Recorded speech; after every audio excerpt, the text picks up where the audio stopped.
শুনানির নোটিশ পেয়ে আতঙ্কে মৃত্যুর অভিযোগ। শীতলকুচিতে বৃদ্ধার মৃত্যুর অভিযোগ। নোটিশ পেয়ে আতঙ্কিত হয়ে অসুস্থ হয়ে যান বৃদ্ধা। মেয়ের বাড়িতেই মৃত্যু হয় অসুস্থ বৃদ্ধার।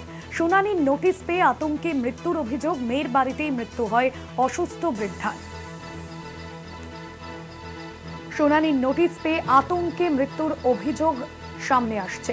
রবিউল রয়েছেন ফোন লাইনে। রবিউল, পরিবার কি বলছে এ বিষয়ে?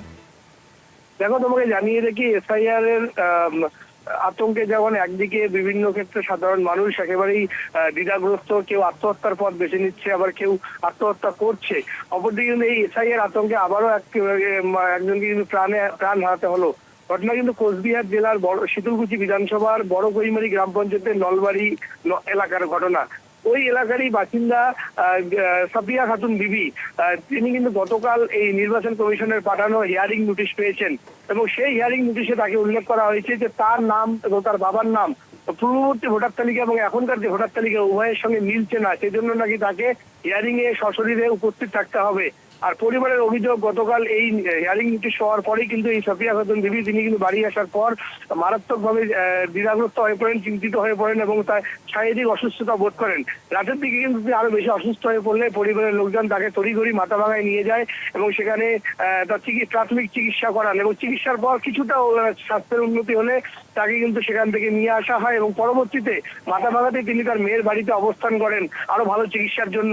কিন্তু রাতের দিকে কিন্তু তার স্বাস্থ্যের আরো অবনতি হয় এবং পরবর্তীতে ভোরবেলা কিন্তু তিনি মারা যান এবং পরিবারের লোকের অভিযোগ যে হিয়ারিং এর নোটিশ পাওয়ার পরেই কিন্তু তিনি মানসিকভাবে দ্বিধাগ্রস্ত হয়ে পড়েছেন আর তার ফলেই কিন্তু এই সাফিয়া খাতুন বিবি তিনি মারা গেছেন এবং এই মারা যাওয়ার খবর পেয়েই এলাকায় যেমন উত্তেজনার পরিস্থিতি সৃষ্টি হয়। এলাকার কিন্তু মানুষ তারাও কিন্তু বলতে গেলে সেই সাফিয়া খাতুনের বাড়িতে আসেন এবং তারাও সকলে একযোগে একই অভিযোগ করেন কমিশনের বিরুদ্ধে যে বারবার সাধারণ মানুষকে হয়রানি করার ফলে সাধারণ মানুষ যারা গ্রামের একেবারে সহজ সরল মানুষ তারা কিন্তু দ্বিধাগ্রস্ত হয়ে চিন্তিত হয়ে পড়ছেন এবং এই মৃত্যুর দায় কমিশনের। অপরদিকে এই খবর পেয়ে কিন্তু সেই সাফিয়া খাতুনের বাড়িতে পৌঁছান স্থানীয় বড় কৈমারি অঞ্চলের তৃণমূল কংগ্রেসের সভাপতি জয়ন্ত কুমার বর্মন, স্থানীয় পঞ্চায়েত সদস্য সাহেবা বিবি সহ একাধিক যারা তৃণমূল কংগ্রেসের নেতৃত্ব রয়েছেন তারা সকলেই কিন্তু সাফিয়া খাতুনের বাড়িতে যান, পরিবারের পাশে থাকার আশ্বাস দেন।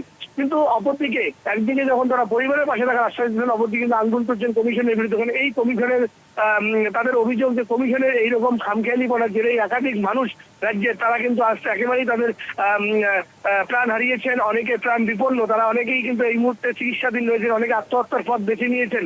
অর্থাৎ তারা কিন্তু কমিশনের দিকে কমিশন ইচ্ছা পরিচিত ভাবে এই কাজ করছে। ধন্যবাদ তোমাকে।